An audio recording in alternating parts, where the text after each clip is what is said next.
ಇವತ್ತು ಖೇಲೋ ಇಂಡಿಯಾ ಯೋಜನೆ ಅಡಿಯಲ್ಲಿ ಸುಮಾರು 14 ಕೋಟಿ ವೆಚ್ಚದಲ್ಲಿ ಒಂದು ಸ್ಪೋರ್ಟ್ಸ್ ಕಾಂಪ್ಲೆಕ್ಸ್ನ ಪ್ರಾರಂಭ ಮಾಡ್ತಕ್ಕಂಥ ನಿಟ್ಟಿನಲ್ಲಿ ಇಲ್ಲಿ ಮೊದಲನೇ ಹಂತದಲ್ಲೇ 1.5 ಎಕರೆ ಜಾಗದಲ್ಲಿ ಯೋಜನೆ ಪ್ರಾರಂಭ ಮಾಡ್ತಕ್ಕಂಥದ್ದಕ್ಕೆ ಈಗಾಗಲೇ ಎಲ್ಲ ರೀತಿ ಮಂಜೂರಾತಿಯಾಗಿದೆ. ಕೇಂದ್ರ ಸರ್ಕಾರವು 14 ಕೋಟಿ ಹಣ ಈ ಒಂದು ಖೇಲೋ ಇಂಡಿಯಾಗೆ ಬಿಡುಗಡೆ ಮಾಡಿದ್ದಾರೆ. 14ನೇ ತಾರೀಕಿನಿಂದ ಈ ಒಂದು ಯೋಜನೆಗೆ ಶಂಕುಸ್ಥಾಪನೆ ನೆರವೇರಿಸ್ತಕ್ಕಂಥ ಕಾರ್ಯಕ್ರಮಕ್ಕೆ ಚಾಲನೆ ಕೊಡ್ತಕ್ಕಂಥದ್ದಕ್ಕೆ ಈಗಾಗಲೇ ನಿರ್ಧಾರ ಮಾಡಿದ್ದೇವೆ.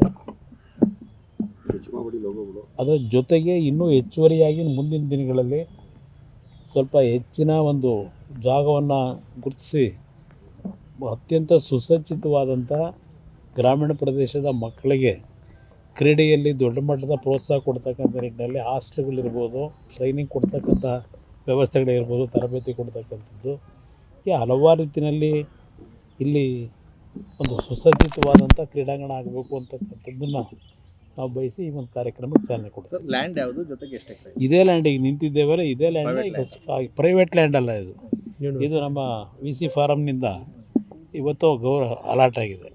ಇದು ಈ ಯೋಜನೆಗೆ VC ಫಾರಮ್ನಿಂದ ಒಪ್ಪಿಗೆ ಕೊಟ್ಟಿದ್ದಾರೆ.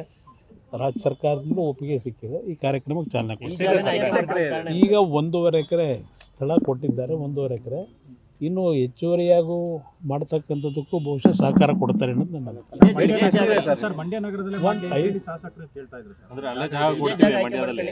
ನಾನು ಹಲವಾರು ಬಾರಿ ಕೇಳಿ ಅಲ್ಲಿ ಯಾವುದೋ ಜಾಗ ಇಲ್ಲ ಅಂತ ಹೇಳೋದ ಮೇಲೆ ಇಲ್ಲಿ ಮಾಡ್ತಾ ಇದ್ದೇವೆ. ಒಟ್ಟಾರೆ ಮಂಡ್ಯ ಜಿಲ್ಲೆಯಲ್ಲೇ ಇರುತ್ತಲ್ಲ, ಬೇರೆ ಎಲ್ಲೂ ಹೋಗಲ್ವಲ್ಲ, ಮಂಡ್ಯ ಜಿಲ್ಲೆ ಇರುತ್ತಲ್ಲ. ನನಗೆ ಒಟ್ಟಾರೆ ಒಂದು 5 ಎಕರೆ ಪ್ರದೇಶ ಬೇಕು. ಇದು ಮುಂದಿನ ದಿನಗಳಲ್ಲಿ 5 ಎಕರೆಗೆ ವಿಸ್ತರಣೆ ಮಾಡತಕ್ಕಂಥದ್ದಕ್ಕೂ ನನ್ನ ಒಂದು ಯೋಜನೆ ಇಟ್ಕೊಂಡಿರ್ತಕ್ಕಂಥದ್ದೇನಿದೆ ಆ ದೃಷ್ಟಿಯಿಂದ ಇವತ್ತಿನ ಗುರುತಿಸಿದೆ. ಮಂಡ್ಯದಲ್ಲಿ ಎಲ್ಲೋ 5 ಎಕರೆ ಸಿಗ್ತಕ್ಕಂಥ ಜಾಗ ಇಲ್ಲ. ಆ ಹಿನ್ನೆಲೆಯಲ್ಲಿ ಒಂದು ಅವಕಾಶಗಳಿದೆ, ಏನು ತೊಂದರೆ ಇಲ್ಲ. ಈಗಾಗಲೇ ಆ ಕಡೆ ಸ್ಟೇಡಿಯಂ ಇದೆ, ಇದರಿಂದ ಆ ಕಡೆ ಇರತಕ್ಕಂಥ ಇದನ್ನೇ ಎಕ್ಸ್ಟೆಂಡ್ ಮಾಡ್ಕೊಳ್ಳಿಕ್ಕೂ ಅವಕಾಶಗಳಿದೆ. ಇದು ಸೂಕ್ತವಾದ ಜಾಗ ಅಂತ ನಿರ್ಧಾರ ಮಾಡಿದ್ವಿ. ಇಲ್ಲಿ ಬೇರೆ ರಾಜಕೀಯ ಏನಿದೆ.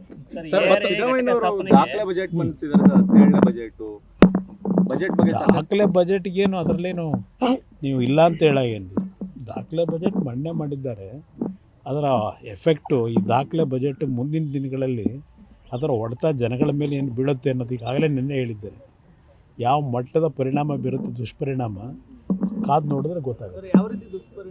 ದುಷ್ಪರಿಣಾಮ ಅಂದರೆ ಈಗಾಗಲೇ ಹಲವಾರು ಎಕನಾಮಿಕ್ ಅಡ್ವೈಸರ್ಸು ಹೇಳ್ತಾ ಇದ್ದಾರೆ. ಇದು ಮುಂದೆ ಅವರೇನು ಅಂಕಿಅಂಶ ತೋರಿಸಿದಾರಲ್ಲ, ಈಗ ನಮ್ಮ ಫಿಸಿಕಲ್ ರೆಸ್ಪಾನ್ಸಿಬಿಲಿಟಿ ಆ್ಯಕ್ಟ್ ಏನಿದೆ ಅದಕ್ಕೆ ನಾವು 3% ಒಳಗೆ ಇದ್ದೀವಿ ಅಂತ ಇವ್ರು ಹೇಳ್ತಾರೆ. ಕಳೆದ ವಾರ ಇದೇ ರಿಸರ್ವ್ ಬ್ಯಾಂಕ್ನಿಂದ ಕೊಟ್ಟಂಥ ವರದಿ ಪ್ರಕಾರ GDP ಗ್ರೋತ್ ಏನಿದೆ 25% ಒಳಗಿರಬೇಕಲ್ಲ, GDP ಗ್ರೋತ್ನ 25% ಒಳಗೆ ಇವತ್ತು ಅದು ಮೀರಿದೆ.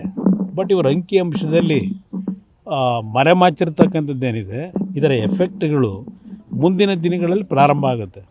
ಇಲ್ಲಿ ಕಳೆದ ವರ್ಷವೇ ಕ್ಯಾಪಿಟಲ್ನ ಅಸೆಟ್ನ ಕ್ರಿಯೇಟ್ ಮಾಡಲಿಕ್ಕೆ 73,000 ಕೋಟಿ ಇಟ್ಟಿದ್ರು. ಈ ಮಾರ್ಚ್ ಅಂತಿಮದವರೆಗೆ ಎಷ್ಟು ಖರ್ಚು ಮಾಡ್ತಾರೆ ಅನ್ನೋದು ತೆಗೆಸಿ ಮಾಹಿತಿ ಇರ್ತಕ್ಕಂಥದ್ದು 50% ಖರ್ಚಾಗಿಲ್ಲ ಕ್ಯಾಪಿಟಲ್ ಎಕ್ಸ್ಪೆಂಡಿಚರು. ರೆವಿನ್ಯೂ ಎಕ್ಸ್ಪೆಂಡಿಚರ್ ಎಷ್ಟು ಹೋಗಿದೆ ಈ ವರ್ಷ? ಮತ್ತೆ 74,000 ಕೋಟಿನೋ 78,000 ಕೋಟಿನೋ ಇಟ್ಟಿದ್ದಾರೆ ಕ್ಯಾಪಿಟಲ್ ಎಕ್ಸ್ಪೆಂಡಿಚರಿಗೆ. ಯಾವ ಗ್ಯಾರಂಟಿ ಇವರು ಖರ್ಚು ಮಾಡ್ತಕ್ಕಂಥದ್ದು ದುಡ್ಡೆಲ್ಲಿಂದ ತರ್ತಾರೆ? ಕೊರತೆ ಇದೆ. ಮಾತೆತ್ತಿದ್ರೆ ಕೇಂದ್ರ ಸರ್ಕಾರದ ಮೇಲೆ ಟೀಕೆ ಮಾಡೋದು ಹೊರತುಪಡಿಸಿ ಇವರ ಶ್ರಮ ಏನಿದೆ ಅನ್ನೋದು ನನಗೆ ಗೊತ್ತಿಲ್ಲ. ನನಗೆ ಈ ಸರ್ಕಾರಕ್ಕೆ ಇವತ್ತು ಎಲ್ಲ ರಂಗದಲ್ಲೂ ಫೇಲ್ಯೂರ್ ಆಗಿದ್ದಾರೆ.